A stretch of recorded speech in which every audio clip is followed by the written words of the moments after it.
আসসালামু আলাইকুম বন্ধুরা, ইতোমধ্যে আমরা প্রশ্নটি পড়ে নিয়েছি। প্রশ্নটা কী ছিল তার থিমটা আমি একটু ড্র করছি। ধরলাম এই গাড়িটার ভর হচ্ছে 20 কেজি। এই গাড়িটা সামনের দিকে যাচ্ছে 10 মিটার পার সেকেন্ড বেগে।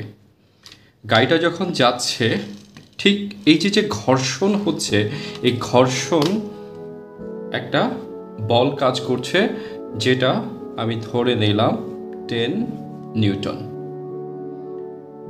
এবং এই ঘর্ষণের কারণে ধরলাম কোনো এক সময় গাড়িটা এখান থেকে যাচ্ছে কত 10 মিটার পার সেকেন্ড, এখানে গিয়ে থেমে গেল।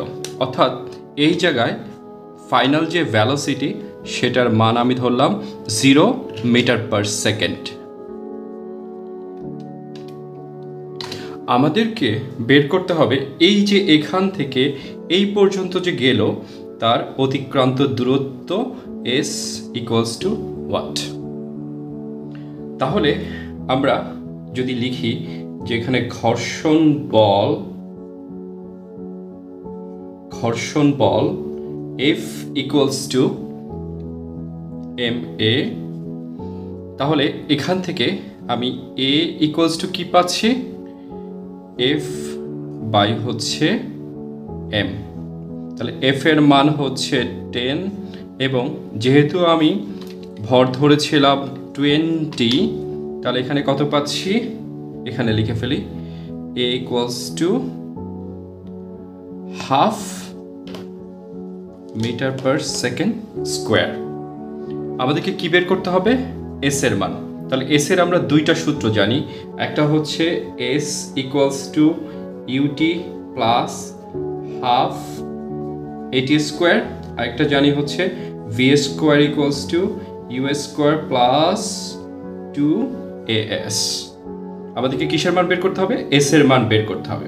আমাদেরকে এখানে কিসের মান জানা আছে, ইনিশিয়াল ভেলোসিটি বা আদি বেগ, শেষ বেগ বা ফাইনাল ভেলোসিটি। তাহলে আমরা এই সূত্র দিয়ে সলিউশনটা করতে পারবো।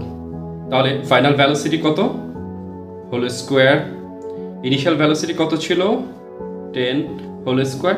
এখানে একটা কথা বলা হয়নি, সেটা হচ্ছে যেহেতু এই 10 নিউটন গাড়িটার এগেনস্টে এদিকে ধাক্কা দিচ্ছে, তাহলে এটার ঘর্ষণ বল হবে হচ্ছে minus half metre per second square plus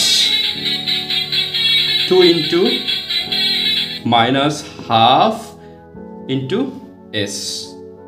তাহলে এখান থেকে 2 কাটা গেল, তাহলে এখানে এস মাইনাস এ পাশে নিয়ে আসলাম, এস ইকুয়ালস টু হচ্ছে 10 হোল স্কোয়ার ইকুয়ালস টু হচ্ছে 100 মিটার। তাহলে এখান থেকে এই পর্যন্ত যে গাড়িটা যে যাচ্ছে সেটা কত, সেটা হচ্ছে 100 metre. This is the answer.